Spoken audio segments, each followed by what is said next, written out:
Hello friends, வாங்க வீடியோக்குள்ளே போகலாம். இந்த வீடியோவில் அப்படி என்ன தான் இருக்குன்னு பார்த்துருவோம். அந்த காலத்தில் சோழ மன்னர் கட்டிய சிவன் கோவில் இன்றைக்கும் அதோட உறுதித்தன்மை மாறாமல் கம்பீரமாக உயரமாக மாறாத அதோட பெருமையோடு இருக்குன்னா அது நம்ம தஞ்சை பெரிய கோவில் தாங்க. சரி வாங்க, இந்த கோவிலை எப்போ கட்டினாங்க, எப்படி கட்டினாங்க, எப்படியெல்லாம் கட்டியிருக்காங்க எல்லாத்தையும் இதில் பார்க்கலாம்.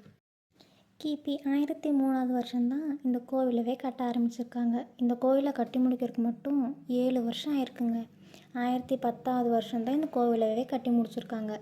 இது கட்டி முடிக்கிறதுக்கு மட்டும் சுமார் 7 வருஷம் ஆயிருக்கு. அதாவது கிபி 1010 வருஷம்தான் இந்த கோவிலோட கட்டுமான பணியே நிறைவுக்கு வந்திருக்கு. இந்த கோவிலை கட்டினது யார் அப்படின்னு பார்த்தீங்கன்னா, உலக புகழ் பெற்ற வேறு யாரும் இல்லை, நம்ம முதலாம் ராஜராஜ சோழன் தாங்க. திராவிட கட்டடக்கலை பாணியில் தான் இந்த கோவில் கட்டியிருக்காங்க. நம்ம தஞ்சை பெரிய கோவிலில் நிறைய உயரமான கோபுரங்கள்லாம் இருக்குங்க. அதில் முக்கியமானதுன்னு பார்த்தீங்கன்னா கேரளாந்தகன் கோபுரம். கோவிலோட விமானம் அப்படிங்கிறது என்னென்னா, கோவிலில் இருக்க முக்கிய பகுதியான மூலஸ்தானத்தில் எழுந்தருளி இருக்கும் இறைவனுக்கு மேலே கட்டப்படுறதுங்க.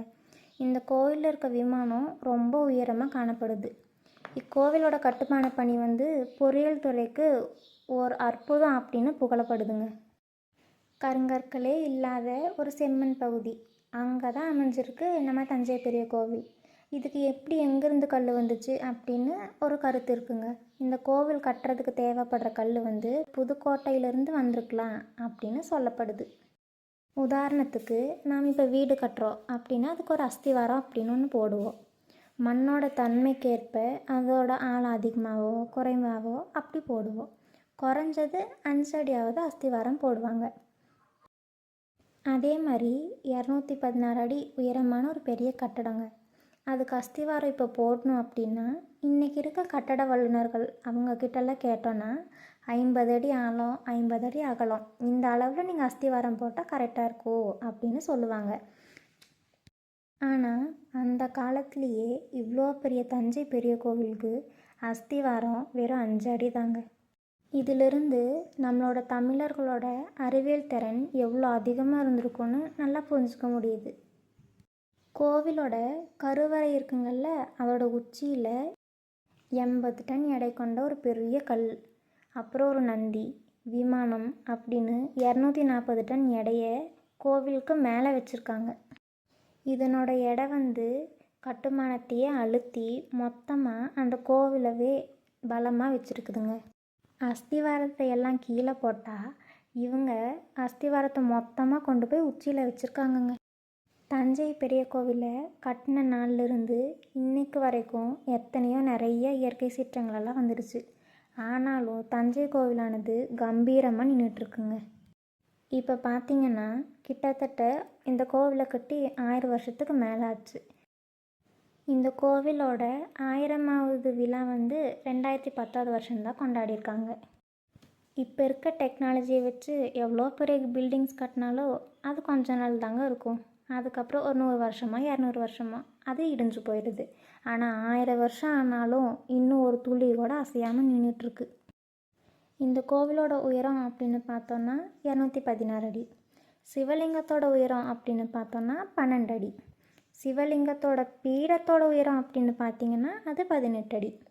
லிங்கத்துக்கும் நந்திக்கும் இடையே இருக்க இடைவெளி அப்படின்னு பார்த்திங்கன்னா 247 அடி. இந்த எண்ணிக்கைங்களெல்லாம் எங்கேயோ பார்த்த மாதிரி இருக்குல்ல, இது வேறு எதுவும் இல்லைங்க, தமிழில் இருக்க எழுத்துங்களோட எண்ணிக்கை தான். இந்த கோவிலில் தமிழோட சிறப்போ மாமன்னர் ராஜராஜ சோழனோட தமிழ் பற்றியும் நல்லா தெரிஞ்சுக்க முடியுதுங்க. இந்த கோவிலை கட்டுறக்கும் ஒரு காரணம் இருக்குங்க. இதுக்கு காரணம் காஞ்சியில் இருக்க கைலாசநாதர் கோவில் தாங்க. ஒரு நாள் ராஜராஜ சோழன் அந்த கோவிலுக்கு போயிருக்காருங்க. அந்த கோவிலோட கட்டட பணி அவரை ரொம்பவுமே கவர்ந்துருச்சு. இதே மாதிரி தஞ்சையிலையும் ஒரு கோவிலை கட்டணும் அப்படின்னு அவர் ஆசைப்பட்டார். அதனால தான் தஞ்சை பெரிய கோவிலவே கட்டினார். இந்த கோவிலோட தலைமை சிற்பி அப்படின்னு பார்த்திங்கன்னா அவரோட பேர் குஞ்சரமல்லன். இவரோட பேருமே கோவில் இருக்க கல்வெட்டில் பொறிக்கப்பட்டிருக்கு. இந்த கோவில் இருக்க நந்தி சிலை ஒரே ஒரு கல்லால் செய்யப்பட்டிருக்குங்க. இந்த நந்தி 20 டன் எடை, 2 மீட்டர் உயரம், 6 மீட்டர் நீளம், 2 மீட்டர் அகலம் அப்படின்னு இருக்குது. தஞ்சாவூர் கோவிலில் இருக்க நந்தி சிலை தான் இந்தியாவோட 2வது பெரிய நந்தி சிலை. இந்த கோவிலில் பல இடங்களில் நிறைய கல்வெட்டுங்க காணப்படுது. இதெல்லாம் ராஜராஜ சோழனோட பெரிய மனசை தாங்க காட்டுது. கோவிலை கட்டிட்டு தாம் பேரை மட்டும் போடுற மன்னர்கள் இருக்கிற மத்தியில் கோவிலை கட்ட உதவிய அரச குடும்பத்தினர், படை வீரர்கள், பொதுமக்கள் அப்படின்னு எல்லாரோட பங்களிப்பையும் அந்த கல்வெட்டில் பொறிச்சிருக்காங்கங்க. கோவிலோட முதல் கல்வெட்டே எப்படி தொடங்குதுன்னா, நாம் கொடுத்தனவும் நம் அக்கன் கொடுத்தனவும் நம் பெண்டுகள் கொடுத்தனவும் கொடுப்பார் கொடுத்தனவும் இந்த கல்லிலே வெட்டி அருள்க. இப்படி பொறிக்கப்பட்டிருக்கிறது தாங்க இதுக்கு ஒரு சான்று. கோவில் கட்டுறக்கு உதவுன்னு தன்னோட பங்களிப்பை மட்டும் இல்லாமல் எல்லாரோட பங்களிப்பையும் இவர் கல்வெட்டில் பதிச்சிருக்காருங்க. இவ்வளோதாங்க நம்ம தஞ்சை பெரிய கோவிலோட முக்கியமான கருத்துங்க.